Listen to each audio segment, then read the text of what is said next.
This is Umar Ahmed for IFL TV in association with MTK Global. With me is Lee McGregor for about the 400th time. We're talking about a rescheduled fight with Guerfi, but March 19th, it's got to happen now, hasn't it? Yeah, no, definitely. I'm confident that it will go ahead this time.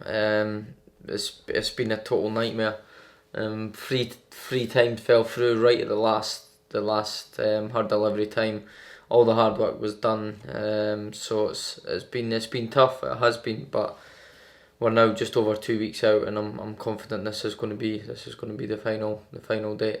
Well, God willing for yourself, for your team, it does happen. How long have you been, would you say, in a camp mentality for this fight? Yeah, training camp mentality for this fight. I've been about 6 months training camp. I first found out about this fight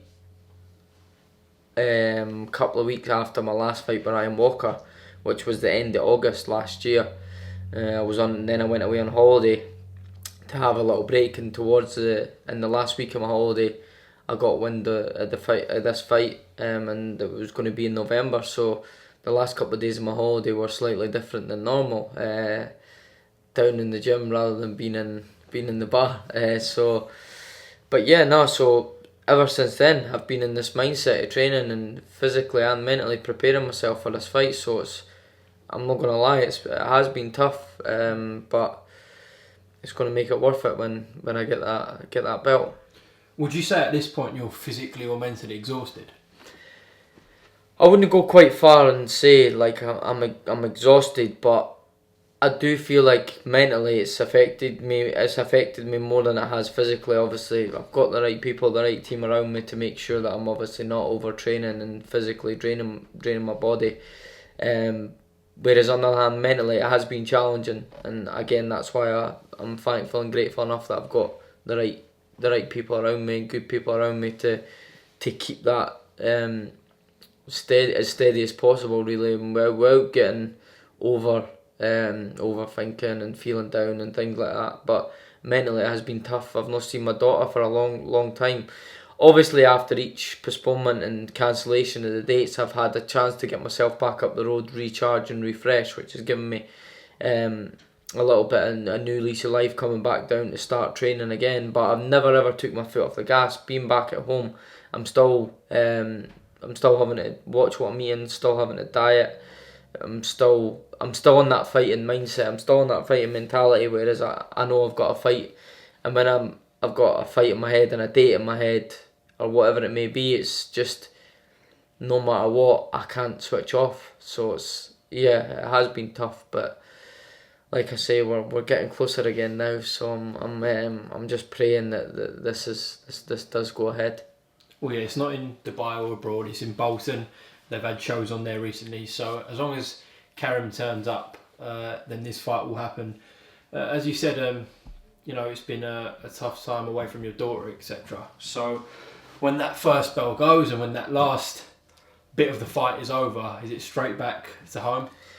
Well, this is a thing as well. I want to hear that first bell more than anything, and then obviously when that final bell goes, I feel like I'm going to be possibly quite emotional, just with the amount of setbacks, the amount of heartache. I've been through a hell of a lot these past 6 months.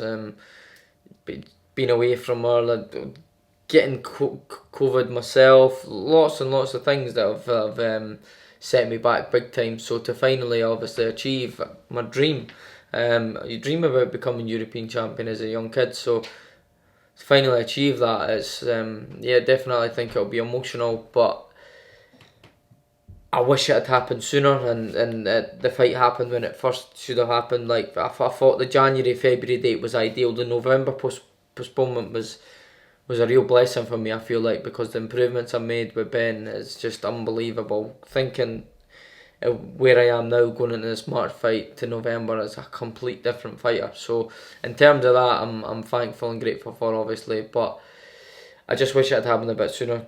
Going back on to answering your question, will it be straight back? Because then I would have had a chance to have a little break, take my mind off of things, which I am going to do, but at the same time I need to stay on the ball, because I know, without going into too much, I know I've got big things on the horizon for myself.